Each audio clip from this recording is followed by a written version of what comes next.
2024년 기준 한국 여성 평균 수명은 90.1세로 역대 최초로 90세를 넘겼습니다. 평균 수명이 늘어나는 만큼 노화에 대한 사람들의 관심은 커지고 있는데요. 지난 몇 년간 노화를 막는 안티에이징에 이어 최근에는 삶의 질을 높여가는 저속노화가 2030 세대를 중심으로 유행하고 있습니다. 노화를 늦추는 것을 넘어 건강한 생활 습관을 통해 삶의 질을 높여가는 저속노화에 대해 윤희안이 알아봤습니다. 먼저 저속노화라는 용어는 말 그대로 노화 속도를 늦춘다는 의미입니다. 서울 아산병원 노년내과의 정희원 교수가 자신의 SNS를 통해 저속노화 식단을 공유했었는데요. 이 식단이 화제가 되며 하나의 유행처럼 자리 잡게 됐습니다. 정희원 교수는 SNS상에서 저속노화가 들어간 게시물이면 곧장 재인용하는 등 저속노화에 관한 소통을 활발히 하는 모습을 보였습니다. 그 덕분에 저속노화 식단 커뮤니티는 3월 14일 기준 5만 6천여 명에 달할 정도로 큰 인기를 얻었습니다. 이에 따라 뷰티, 식품, 제약업계를 중심으로 저속노화를 강조하는 제품과 캠페인이 빠르게 증가하고 있습니다. 노화를 피할 수 없는 과정으로만 여겼던 과거와 달리 이제는 생활 습관을 바꾸면 노화의 속도를 늦출 수 있다는 인식이 확산되고 있습니다. 저속노화를 앞세운 화장품과 건강식품이 잇따라 출시되는가 하면 관련 의료 강좌나 캠페인 행사도 활발하게 열리고 있습니다.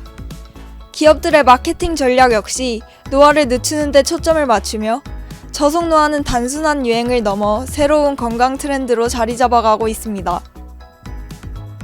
저속노화 식단은 노화를 촉진하는 음식을 줄이는 식단입니다. 정제 탄수화물과 육류 섭취를 줄이고 복합 탄수화물과 채소, 과일 섭취를 늘리는 것입니다. 한국인은 밥심이라는 말이 있는 만큼 저속노화용 밥 레시피도 등장했는데요.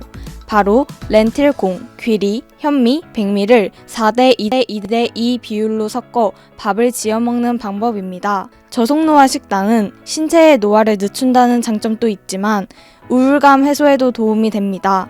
또한 붓기나 염증을 없애는 데에도 효과적이며 식사 후 급격한 혈당 상승을 일컫는 혈당 스파이크를 예방해 다양한 성인병으로부터 신체를 지킬 수 있습니다. 이 밖에도 저속노화 식단이 2030 세대에게 큰 인기를 끈 데에는 또 다른 이유가 있다고 합니다. 과학기술의 발전으로 평균 수명은 길어졌지만 정작 건강하게 나이를 들어갈 수 있는 시간은 짧아지고 있는 것이 현 사회의 현실입니다. 건강보험심사평가원에 따르면 2023년 20대 당뇨병 진료 환자는 2019년보다 33.1% 증가했습니다. 전 연령대에서 증가 추세가 나타났지만 특히 10대 미만에서 30대 사이 젊은 세대의 당뇨병 진료가 눈에 띄게 증가했습니다.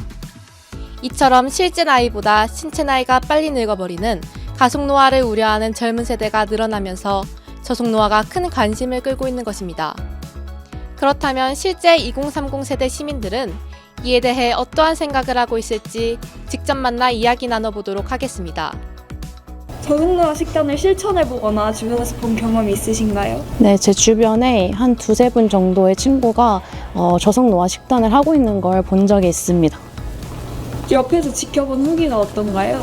저속노화 식단이 주로 이제 야채나 되게 건강식들로 구성되는 메뉴가 많다 보니까 아침이나 점심에 그 식단들을 직접 준비하고 이런 모습을 보는 게 굉장히 부지런하다는 생각이 들기도 하면서 제가 직접 해보기엔 너무 귀찮은 작업인 것 같다는 생각을 들었습니다.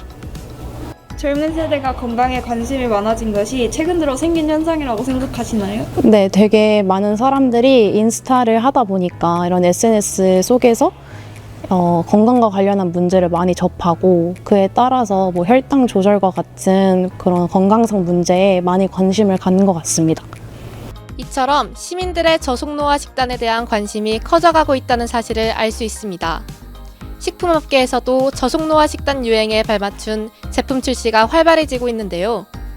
아사히베리는 대표적인 항산화 식품으로 주목받고 있습니다. 메가커피에서는 아사히베리가 풍부하게 들어간 메가베리 아사이볼을 새롭게 출시했습니다. 한편 파리바게트도 최근 프리미엄 브랜드 파란라벨을 발매하며 저속노화 기능성 식품 개발에 뛰어들었습니다. 저속노화 식단과 관련해 전문가의 말씀 들어보겠습니다. 네, 안녕하세요. 저는 이화여자대학교 10학번 체육과학부 송유리입니다. 지금은 단국대학교 운동처방재활학과 박사과정을 밟으면서 이제 운동영양 전문가로 활동하고 있습니다. 제 생각에는 일단 SNS의 큰 효과라고 생각을 합니다. 이제 사실 건강을 우리가 젊은 나이 때부터 챙긴다고 하면 좀 유난 떤다? 이런 이미지가 강했었는데요. 근데 이제 SNS에서도 많이 알려지기 시작하면서 오히려 문화가 된 게 아닌가 생각이 듭니다. 저속노화 식단을 살펴보면은 자연식품 위주의 식단법이 들어가게 되는데요. 그러다 보면은 탄수화물에서도 이제 식이섬유가 많은 식품들이 포함될 가능성이 높은데 이제 체질에 따라서 식이섬유 섭취가 어려운 사람들이 있습니다. 자연식물을 추구하는 거는 좋지만 좀 익혀서 먹는 거. 운동을 많이 하는 분들은 에너지 섭취가 충분해야 되니까 이런 복합 탄수화물과 건강한 지방 섭취도 같이 넣어주는 거, 당연히 단백질도 중요하겠지만 저속노화에서 빠질 수 있는 부분들을 채워주는 것이 중요하겠습니다. 평균 수명이 늘어남에 따라 건강하게 늙고 싶어하는 저속노화 유행에 대해 알아봤습니다. 저속노화 유행은 뷰티와 식품 시장으로 확산하며 생활 방식을 전반적으로 바꾸고 있는데요. 건강을 위한 올바른 식습관 문화가 퍼지고 있는 지금 개인의 특성에 맞는 건강한 식습관을 실천해보는 것은 어떨까요? 지금까지 윤희안이었습니다.